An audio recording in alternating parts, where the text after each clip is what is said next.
Ay mga katrops, good afternoon mga katrops dyan. Kumustamos mga amigos? Ayan, so Monday adventure natin to. So unlimited yung biyahe natin. Nasa area tayo ng mga katrops, area tayo ng Domingo going to Binondo.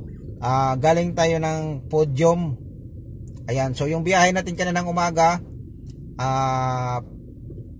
Green Hills, Unimart, tapos Podium, BGC, tapos sa may New Manila, tapos ngayon papunta tayo ng Binondo. Galing na tayo ng Binondo, bumalik tayo sa New Manila dahil mayroon lang tayong hinatid. So anyways mga katrops, mayroon tayong experience ngayon dahil nahuli tayo mga katrops. Papaliwanag ko lang sa inyo maya maya kung paano tayo nahuli dahil yung sakay ko, siya yung pinapadrive ko para matuto siya, para maasa siya sa driving dito sa area ng Maynila. So ito mga trops, mayroon tayong madaanan na refresh lang to mga trops, na mayroong manghuhuli. Nasa area na tayo ng SM Santa Mesa. So babalik na tayo ng Binondo dahil yung sakay natin nandun, pipick upin natin yung pagdating natin doon. So nandito tayo ngayon. So ayan o, yan po yung SM Santa Mesa mga trops. Ayan yung billboard nila o. Yan, SM Santa Mesa yan mga katrops. So ito, refresh na naman tayo ng video nito dahil mayroon ng huli. Dumaan kami kanina dito.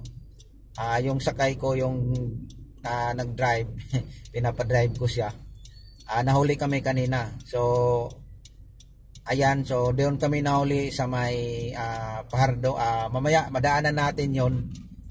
Papakita ko sa inyo kung paano kami nahuli doon para mayroon din kayong experience. At saka ipapakita ko rin sa inyo kung saan yung medyo may manghuli. Malapit lang tayo mga trops.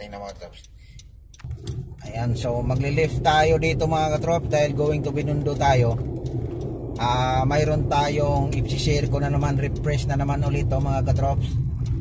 Ayan, so going to Binondo na to mga trops. So dito mga katrops, tatlong lane to mga katrops dito.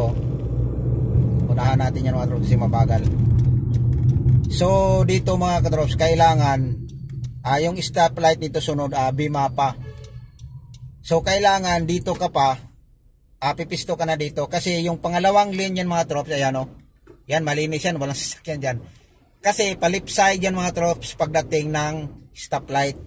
So tayo, dahil padiretso tayo, pipisto na tayo dito dahil kung masilip tayo nila doon, kung may manghuli pa doon nakabantay, kasi kanina duman tayo kanina dito, may nakaabang, may nanghuli doon.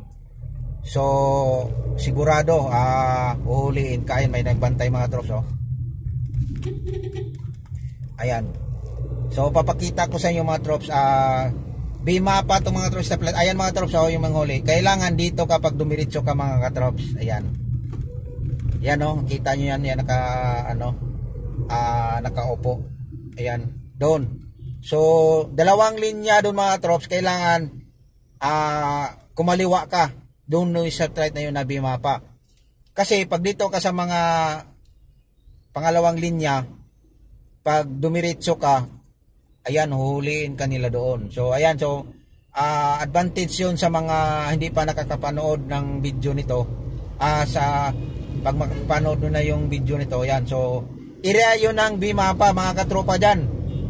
Sa mga hindi pa kabisado, yung mga baguhang driver, yan, so doon kayo, kung dumiritso man kayo, dito kayo sa mga pinakagilid, huwag kayong pipisto sa pangalawang lane, sa fast line, saka una, kasi pa kaliwa yon. So dito naman wala nang problema kasi nakatawid na tayo, saka dito dire-diretso na yun dito. So makikita yung mga katros kung paano nahuli yung yung tinuturuan nating pagmamaneho ng sasakyan. Pero marunong na yung nag-drive yon mga katrops. Kaya lang hindi pa talaga tinatawag sa atin na bihasa sa pagmamaneho dahil wala naman talaga yung na mag-driver talaga siya. So ang importante lang doon yung mga katrops na marunong siya mag-drive. So ang purpose lang doon, in case of emergency na mayroon marunong siya mag-drive, Kaya ayun, so tinuturuan natin yun para mabihasa sa pagmamaneho. Kaya lagi ko siyang tinuturuan, pag kasama ko siya ang pamamanehon ko.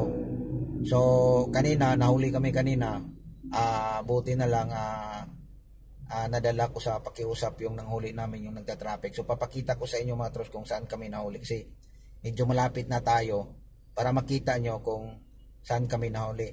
Dali lang mga trops. So napakaganda yung GL mga trops. So, sa area tayo ng Purisa station ng train mga katrops.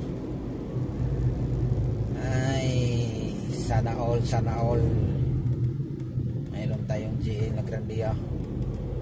Yan talaga yung dream car ko mga katrops. Wala pa tayong pambili ng kanyang klase sasakyan. Yan, ito yung Ayala Bridge. Ayan, dito na tayo dadaan sa may recto mga katrops. So punta tayo banda sa may Lucky Chinatown na Binondo. Doon yun, pick upin natin yung sakay natin kanina. Kaya lang medyo matraffic dito sa may hanggang dito, recto. Medyo matraffic to mga katrops.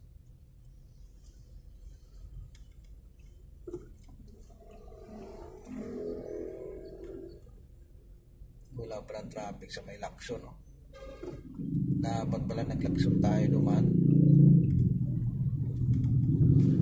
Walang traffic mga katrops, no? Pwede naman tayo doon duman mga trops. Yan pa Lacson. O wala naman sana problema doon. Kaya lang nandito na tayo. Tsaka dito, mas malapit dito, kaya lang medyo traffic doon. Medyo malayo, walang traffic, iikot pa rin. So same lang mga trops. So nag-ano lang to ng mga 2 to 4 minutes. Kaya yan lang yung difference nila mga katrops. Kalimutan ko yung number na pala. Ayan mga katrops. Dito kami nahuli kanina mga katrops. Ayan. Tawa ako kanina mga katrops. Buhay talaga mga katrops. Doon kasi kanina katrops yung yung may pedestrian kasi doon mga katrops daanan ng mga tao. Doon kami naabutan ng green. Tapos pinatuloy ko sa kanya yung turuan ko na ng drive. Inuli kami. Kaya kinausap ko yung nag-uhuli doon. Kaya ayun. So yun, doon kami nahuli mga katrops. So pag doon mga katrops, ingat-ingat lang kayo doon kasi mahigpit sila doon, pero uhuliin ka doon, nasa sa inyo na yun kung anong gagawin nyo. Basta nasa tama lang kayo, kausapin nyo lang, wala namang problema doon, mabait naman yung nagtatraffic doon. So malapit na tayo sa may mga trops, dulo ng recto, Minjula. So dito din mga katrops, mayroon din manghuli dito sa may kanto. Papakita ko rin sa inyo mga trops. So ayan, so dahil kakanan tayo dito, so magsisignal tayo ng pakanan. At saka dito ka pipisto, wag dito sa kabila, yung mga mabilis. Kasi sigurado talaga dyan mga katrops, pag lumiko ka, ahuliin ka. So maigi talaga na alam nyo na yung mga kalsada. Refresh na lang ito mga trops. Naka-upload na rin ako sa YouTube natin. Ayan, so tingnan nyo mga trops. Dito mga trops, nakapila, alam na alam nila yon. Yung sa mga hindi nakakaalam, lilipat yan dito sa maluwag. Tapos sa kaliliko, ayun, sa pole ka doon. Huliin ka. Kaya maganda talaga kung lagi nyong panoorin yung video ko. Ayan mga trops. Ayan. Yan, dito yon sa may dulo ng recto stoplight. Grabe dito mga trops. Mayroon pang isa dito mga trops, papakita ko sa inyo. Ayan mga katrops. So dito na naman mga trops, mayroong manghuhuli dito mga katrops dito banda sa may Isitan. Ayan. So Kailangan dito mga katrops, lilipat tayo dito sa gitna. Gitna tayo mga katrops, wag dito sa pinakagilid. Yan, so sa may motor, wag dito tayo. Kasi pagdating natin dyan sa may stoplight mga katrops, tingnan mo, lumipat na yung ano. Yung mga dito na nakaano mga katrops, alam na nila yan na may manghuli dyan sa unahan. So sa mga hindi pa nakaalam, yan, no, yung puti na yan, yung pick up, yung Isuzu D-Max. Ayan, so pagdating kasi doon sa may stoplight mga katrops, U-turn slot kasi yun mga katrops. Pero ang may arrow doon mga katrops na padiretso. Tingnan nyo mga katrops, masilip kaya natin yun sa camera. Ayan. Ay mga katrops, ayan, tingnan. Ayan, arrow yan mga katrops sa diretso. Ayan.